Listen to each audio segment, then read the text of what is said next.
Estamos en un Peugeot 306 y estaremos hablando sobre el módulo que nos permite variar lo que es los tiempos o los ciclos de trabajo del ventilador de la cabina interna.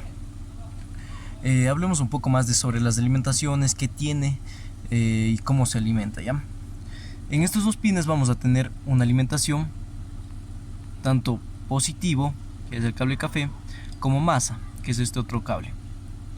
En los siguientes pines de estos van a ir conectados directamente al electroventilador, el que tenemos aquí, y este modulito se va a encargar de hacer una variación de voltaje como para que el ciclo de trabajo del electro aumente o disminuya.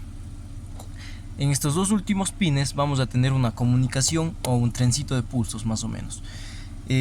Tenemos que verificar que esta comunicación esté llegando como para poder descartar una parte muy importante también, que son los mandos que se accionan.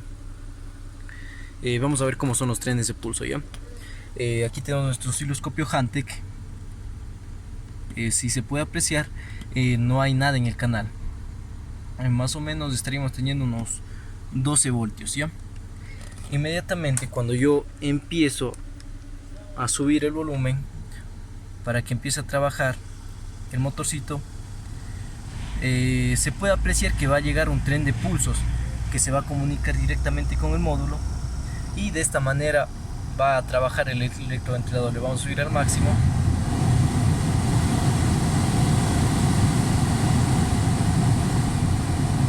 Vamos a bajar nuevamente hasta que llegue nuevamente a 0 y se cortan nuevamente los pulsos.